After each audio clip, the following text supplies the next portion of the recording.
So hello everyone. I hope you are having a great day. I hope you had a great weekend. So I'm going to tell you about some tricks on evaluating limits. Okay. When you are dealing with limits, I will start with limits that have something to do with evaluating limits to infinity. Okay. So what you have to do when you are evaluating limits to infinity, you have to, when it's a fraction, you have to identify if your fraction, what is the highest power of your variable.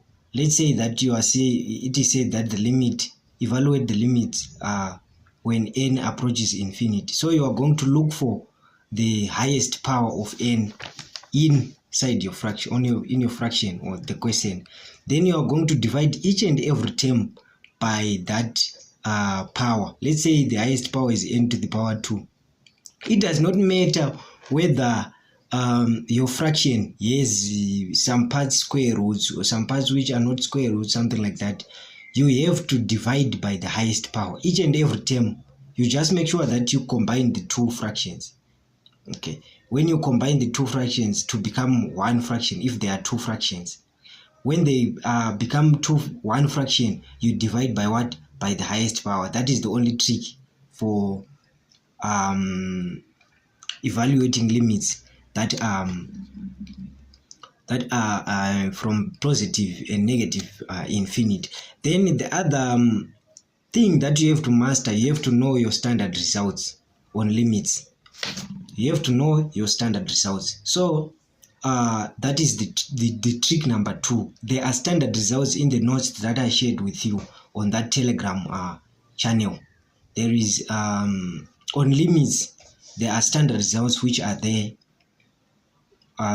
You need to find those results. You need to know what they are, because some of the questions that you are going to meet, they are going to seem to be difficult on just looking at it.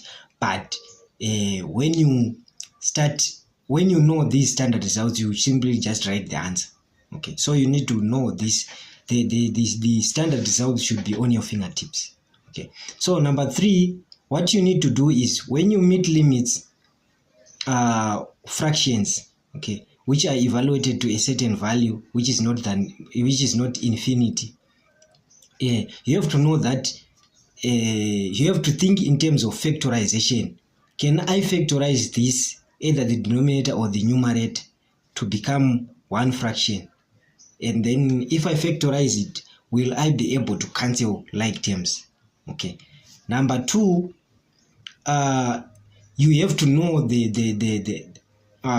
some rules of limits. For example, the limit of a plus b, the limit of a plus b is equal to the limit of a plus the limit of b. You can also split your fractions into 2 different questions of a limit, and then you can evaluate those. Okay, so another trick that I'm going to tell you is, you should know when to apply your rules. Remember, if you have been following me, we have talked about methods of evaluating limits. Number 1 is direct substitution. Number 2 was using the L'Hopital rule. Number 3 was the conjugate. Okay, so when you are dealing with sets, you have to think in terms of conjugates. Okay, how can I manipulate this using conjugates, so that when I put the value or the limit, it does not give a 0 over 0.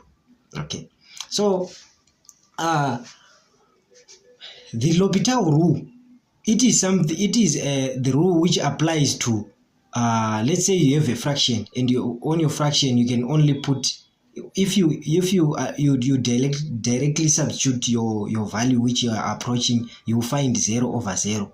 Okay, so in a 0 over 0 case scenario, that is when you apply the L'Hopital rule.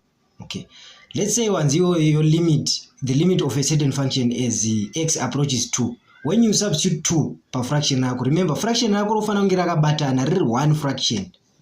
Ndo imwe challenge ya muri kuita andu kuona. So first thing that you have to do is to combine the fraction, and it becomes 1. Okay, when it becomes 1, And when you substitute the value that you are approaching, when it gives you 0/0 case scenario, that is when you should know that you can apply the L'Hopital's rule. Okay, so on the L'Hopital's rule, we are simply saying kuti per fraction yako iwewe, and let's say fraction p over q, and so unodiffer p separately on answer yako pamsoro papo osiye oya pazasi pe line pe denominator or differ foot. So you end up with d over dx of p p over q ndo ya rational number ndo fraction yedu p over q. So tukuti d over dx of p over d over dx of what? Of q. Okay, that is the L'Hopital rule. So after doing that, after what differentiator, you can always put your values and then you get the answer. And then there is the H method. Okay, you need to go and watch some previous videos. You can also implement that. My limits, they are very simple things. You don't have to think too hard. Okay, if you know the rules, if you follow what I'm saying right now, there is no need for you to fail limits. My limits do unofana utongopedza. So if you find difficult questions, I wanted to create a video for you guys on tutorials about limits, but sadly I can't. You can always DM me your questions so that I can solve them for you and send in your FAQout group where everyone is. Okay, so thank you very much for listening. If I've missed something, I'll tell you. And then there